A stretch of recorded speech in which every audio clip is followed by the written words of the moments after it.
रात्र पहिली. सावित्री व्रत. आश्रमातील प्रार्थना झाली.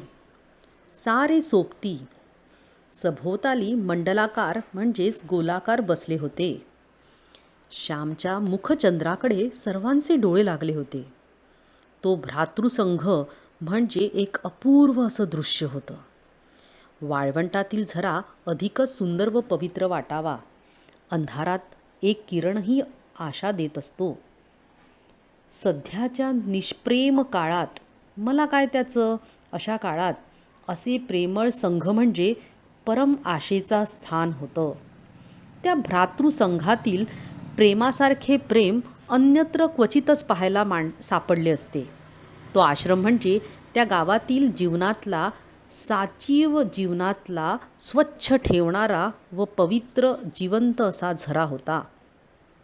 गावात सर्वत्र शांतता पसरली होती. आकाशातही शांतता होती. काही बैलांच्या गळ्यातील घंटांचा गोड आवाज दुरून ऐकू येत होता. वारा मात्र स्वस्थ नव्हता. तो त्रिभुवन मंदिराला सारखा प्रदक्षिणा घालत होता. आपली अखंड प्रार्थना गुणगुणत होता.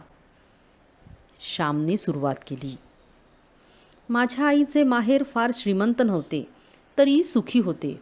माहेरी खाण्यापिण्याची ददात नव्हती, कमतरता नव्हती. माझ्या आईचे माहेर गावातच होते. माझ्या आईचे वडील फार कर्मठ आणि धर्मनिष्ठ होते. माझी आई सर्व भावंडात सर्वात मोठी होती. माझ्या आईवर तिच्या वडिलांचे फार प्रेम होते. माझ्या आईला माहेरी कोणी आवडी म्हणत तर कोणी बयो म्हणत. आवडी खरेच लहानपणापासून ती सर्वांना आवडत असे. बयो खरेच ती या जगाची बयो होती, म्हणजेच आई होती. माहेरची गडी माणसं, कानपिणी, पुढे मोठेपणीही जेव्हा माझ्या आईला बयो म्हणून हाक मारीत, तेव्हा ती हाक किती गोड वाटे म्हणून सांगू. ती हाक मारण्यात असलेला जिव्हाळा हृदयालाच कळे. माझ्या आईला 2 भाऊ आणि 1 बहीण होती. माझ्या आईची आई अत्यंत नियमित आणि दक्ष होती.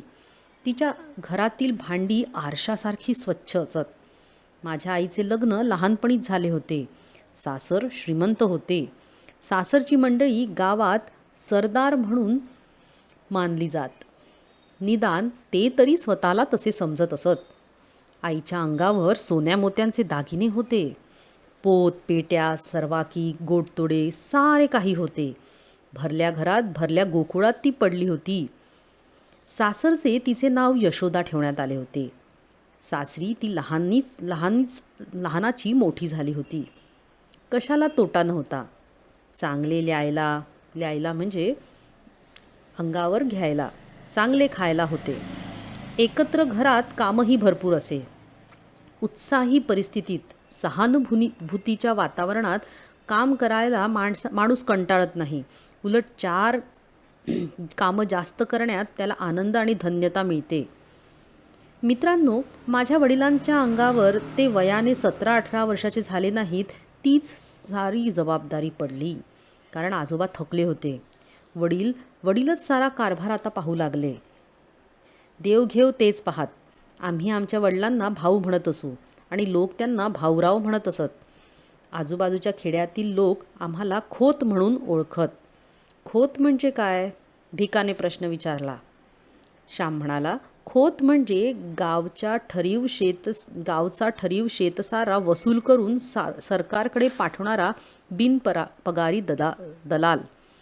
त्याला काही मिळत नाही का? रामने विचारले. हो, मिळते तर. सरकारी शेतसाऱ्याच्या जवळजवळ 1/4 हिस्सा खोताच्या फायद्याला मिळतो. खोत गावातील पिकांची आभावणी करतो, पिकांचा अंदाज ठेवतो. याला पीक धरणे असे म्हणतात. एखाद्या शेतात पीक चांगले नसेल तरी चांगले लावतात. लोकांनी वसुली दिली नाही तरी सरकारी मदत मिळते आणि मग जप्ती प्रकरणं वगैरे होत असतात. ठरल्यावेळी खोताने शेतसाऱ्याचे हप्ते वसूल आला नसला तरी पण पदरचे देऊन भरलेच पाहिजे, असा नियम आहे. आमच्या वराडाकडे, नागपूरकडे मालगुजार असतात तसाच प्रकार दिसतो, भिका म्हणाला.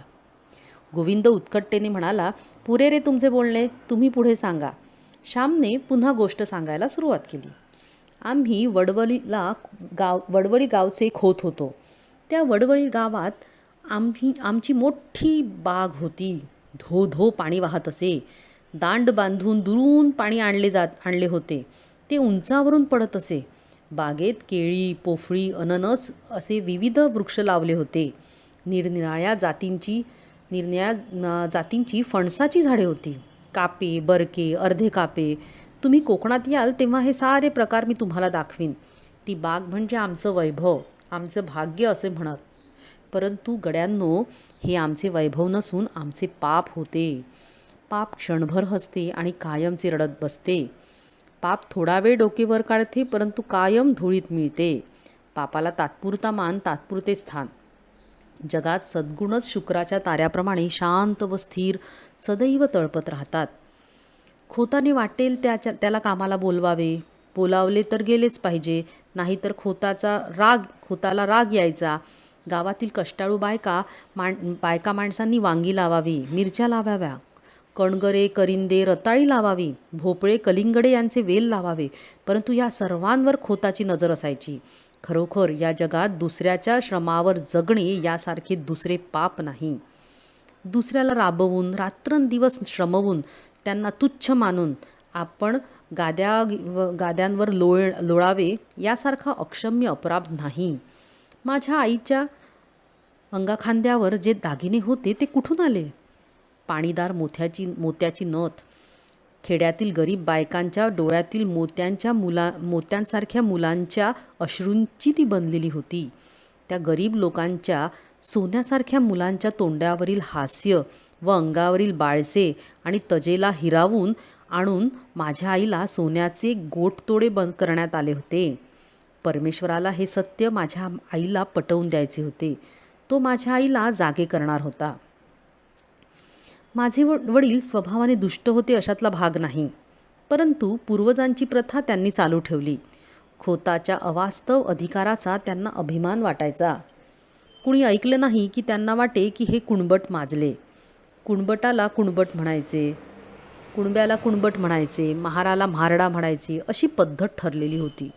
असे म्हणताना आपण माजलो आहोत, सत्तांध झालो आहोत हे त्यांच्या लक्षातही आले नाही. वडिलांच्या हातात नवीनच कारभार आलेला आणि त्यांना फारसा अनुभवही आला नव्हता. खोतपणाच्या तोऱ्यात एखाद्या वेळेस वाटेल ते बोलून जात आणि अनेकांची मनं ते दुखावत असत. पूर्वजांची ही पापे होतीच. पाप किंवा पुण्य काही मरत नाही. जगात काही फुकट जात नाही. जे पेराल ते पिकेल, जे लावाल ते फोफावेल, म्हणजेच वाढेल. एकदा काय झाले, ती अवसेची रात्र होती. भाऊ वडवळीला गेले होते. सकाळी 8 वाजता ते त्या गावी जाऊन पोहोचले. आज गावाला जाऊ नका, आज अवस आहे. अवस म्हणजे अमावस्या, असं घरातील मंडळींनी त्यांना सांगितले. परंतु भाऊ म्हणाले, कसली अवसन, कसला शनिवार? जे व्हायचे ते होणार. प्रत्येक दिवस पवित्रच आहे. प्रत्येक दिवस देवाच्या घरूनच येतो. ते वडवळीला गेले. दिवसभर राहिले. 3 सांजा म्हणजे संध्याकाळ झाली व ते घरी परत येण्यास निघाले. घरोब्याच्या एका म्हातारबाईने सांगितले, भाऊदा, 3 सांजा म्हणजे दैत्याची वेळ. या वेळेला जाऊ नका. त्यातून अवसेची काळ रात. बाहेर अंधार पडेल. तुम्ही नाल्याजवळ जाल तोच अंधार होईल. येथेच वस्तीला राहा. कोंबड्याला उठून थंड वेळेस जा, म्हणजे सकाळ झाली की थंडीचे निघून जा. भाऊंनी ते ऐकलं नाही. ते म्हणाले, म्हातारे, अगं पायाखालची वाट. झाली रात्र म्हणून काय झालं? मी झपापझप जाईन. दूध काढतात ना त्यावेळी घरी पोहोचेन. भाऊ निघाले. बरोबर गडी होता. त्या म्हातारीचा शब्द जाऊ नका म्हणून सांगत होता. फळणारी पापे चल, राहू नको म्हणत होती. गावातील लोकांनी निरोप दिला. एक जण भेसूर हसला. काहींनी एकमेकांकडे पाहिले. भाऊ आणि गडी निघाले. अंधार पडू लागला. परमेश्वराचे, संतांचे आणि सतीचे अश्रू चमकू लागले. वडवली गावापासूनच 1.5 कोसावर एक पर्या होता. पावसाळ्यात त्याला उतार होत नसे. तो पर्या खोल दरीतून वाहत होता. पर्या म्हणजे मोठा नाला. त्याच्या आजूबाजूस किर्र झाडी होती. त्या झाडीतून वाघसुद्धा येत असे. तेथून दिवसा ढवळ्याही जावयास लोकांना भीती वाटायची. परंतु भाऊ निर्भयपणे जात होते. त्यांना भीती नव्हती. भूतखेतं, जीवजीवाणू कसलेच त्यांना भय वाटत नसे. भाऊ दरीजवळ आले. एकदम शीळ वाजली. भाऊ जरा चपापले. शीळ म्हणजे शिट्टी. पाप हे भित्रे असते. झुडपातून अंगाला काव फासलेले मांग बाहेर आले. भाऊरावांच्या पाठीत सोट्या बसला, म्हणजेच एक मोठा काठी बसली आणि त्यासरशी ते मट्टकन खाली बसले. झटकन गडी पळाला. भाऊंना खाली पाडण्यात आले. मांगाच्या हातातील सुरे चमकत होते. भाऊंच्या छातीवर मांग बसला. चरचर मान चिरायची ती वेळ.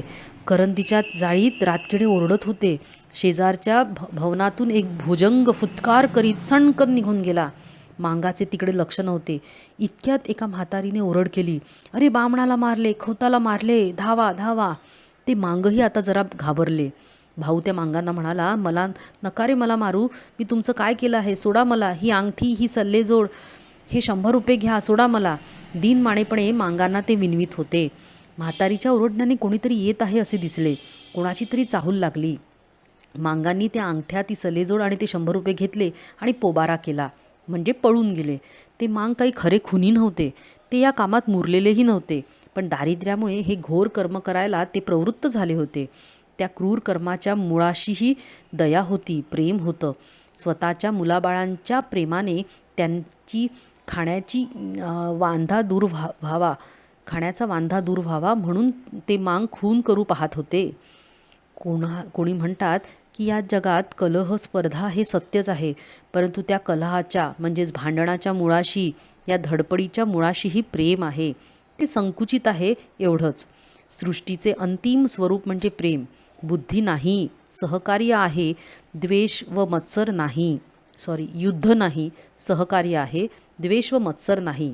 असो, भाऊंच्या बरोबर जो गडी पळत सुटला तो थेट आमच्या पालगड गावी आला. त्याने घाबरूनच आमच्या घरी येऊन सारी हकीकत सांगितली. आमच्या घरातील व गावातील सर्व पुरुष मंडळी लगेच चालून गेली. पालगडला पोलीस ठाणे होते. तिथे वर्दी देण्यात आली, म्हणजे रिपोर्टिंग करण्यात आलं. घरात बातमी येताच आकांत झाला, हाहाकार माजला. साड्यांच्या तोंडाचे पाणी पळाले. घरात दिवे लागले होते, परंतु सर्वांची तोंड काळवंडली होते. कसे खाणे आणि कसे काय, तिथे तर प्राणाशी प्रसंग होता. त्यावेळी आम्ही कोणीही झालेलो नव्हतो. आईला सारं समजू लागलं होतं. बायकांना लवकर समजतं. माझी आई ती सारी कथा आम्हाला सांगायची. आई देवाजवळ गेली. निर्वाणीचा तो एक सखा असतो. देवाजवळ जाऊन आईने पदर पसरला. ती म्हणाली, देवा नारायणा, तुला माझी चिंता, तुला सारी काळजी. आई जगदंबे, तुझी मी मुलगी, मला पदरात घे, माझे कुंकू राख, माझे चुडे अभंग ठेव, माझे सौभाग्य नको. आई, त्यावर कुऱ्हाड नको पडू देऊ. मी काय करू, कोणते व्रत घेऊ? देवा, माझी करुणा येऊ दे तुला, तू करुणेचा सागर आहे. यांना सुखरूप घरी येऊ दे, त्यांचे डोळे भरून पाहू दे. तुझ्या आशीर्वादाने सुखाने जन्मभर आम्ही राहू. मला दुसरं काही नको. नको हे दागिने, नको ती मोठी वस्त्र, कशाला ती खोतगिरी, मला नको, काही नको. पती हाच माझा दागिना, तेवढाच हा दागिना. देवा, मला तेवढंच दे. असं म्हणून आई विनवू लागली, रडू लागली. आईने देवाला आळवले, प्रार्थिले, परंतु नुसती प्रार्थना काय कामाची?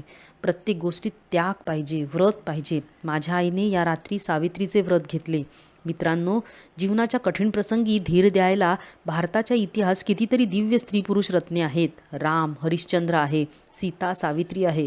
तुम्ही इतिहासात लिहा किंवा लिहू नका, सावित्री अमर आहे. स्त्रियांना सदैव ती धीर देईल, मृत्यूशी झगडण्याचं स्थैर्य देईल. मनुष्याचा पवित्र व निर्मळ निश्चय मरणाजवळ झगडण्यासही बळ देत असतो. माझ्या आईचे सौभाग्य राहिले. भाऊ घरी परत आले. त्या वर्षापासून आई सावित्रीचे व्रत करायची.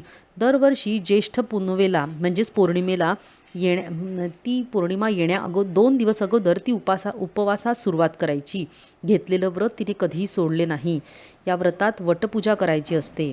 आकाशाला कवटाळू पाहणाऱ्या चिरंजीव अक्षय वटाची पूजा करून अक्षय सौभाग्य मिळवायचं. वटवृक्षाप्रमाणे कुळ वाढो, ते जगाला छाया देवो म्हणजेच सावली देवो, आधार देवो. वटवृक्ष उंच वर जाऊन जणू स्वशरीराने देवाच्या पायाला स्पर्श करीत असतो.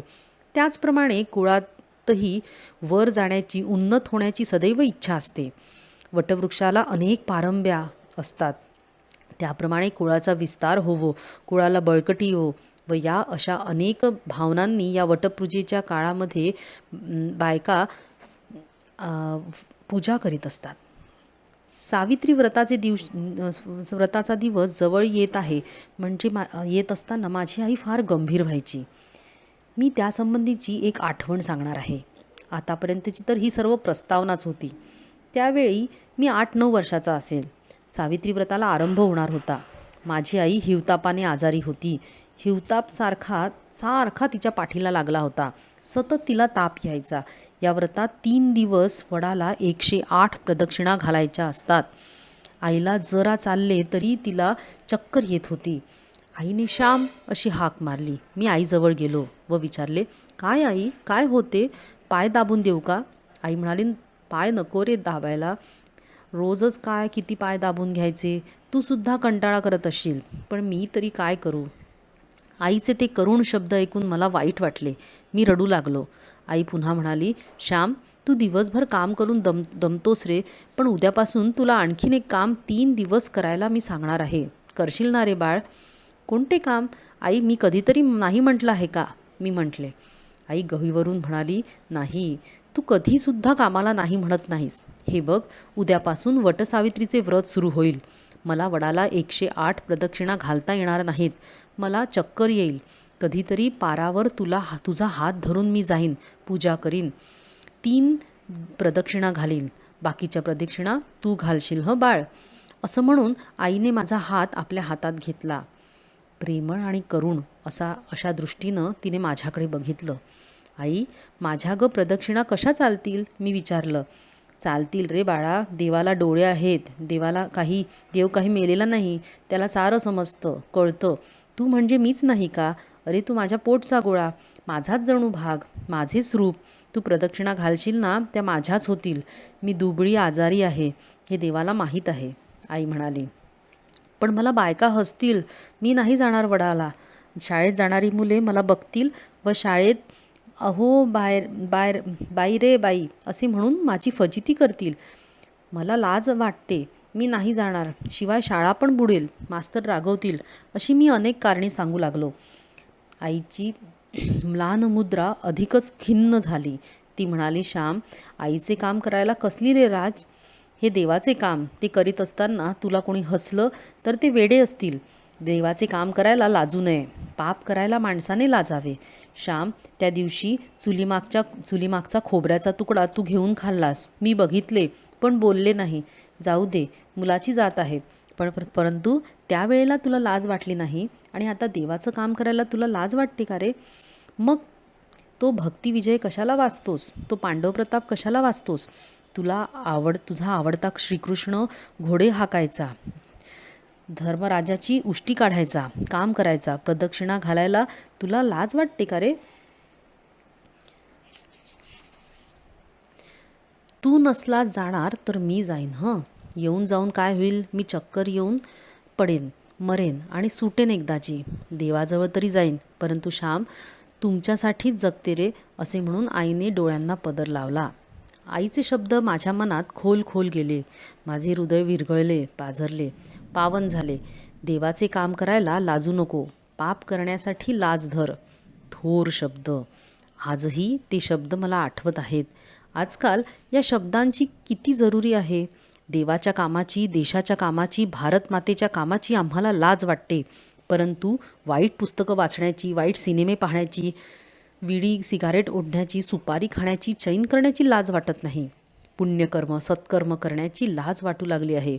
आणि असत्कर्म करण्याची व संस्कृती न जपण्याची पद्धत आता वाढली आहे. फार वाईट आहे ही स्थिती. मी आईच्या पायावर पडलो. मी आईला नमस्कार केला आणि म्हटलं, आई, जाईन मी. कुणी मला हसो, कुणी मला काही म्हणो, मी जाईन. पुंडलिक वडिलांची सेवा करून मोठा झाला. देवाला बांधून आणता झाला. तुझे काम करून मला तुझा आणि देवाचा लाडका होऊ दे. शाळेत मास्तर रागवले, त्यांनी मारले तरी चालेल. आई, तुला माझा राग आला होता. तुला वाईट वाटले असं म्हणून असं केविलवाणं मी विचारलं. नाही रे बाळ, मी तुझ्यावर कशी रागवेन? मला तुझ्यावर रागवता येतच नाही. आई म्हणाली, गड्यांनो, मी घरी असलो व वटसावित्रीची पूजा जर आली असली तर वडाला प्रदक्षिणा घालण्यास मी नेहमी जात असे. माझ्या आईचे त्या दिवशीचे शब्द मी कधीही विसरणार नाही. पाप करताना लाज वाटू दे, चांगले काम करताना लाज नको.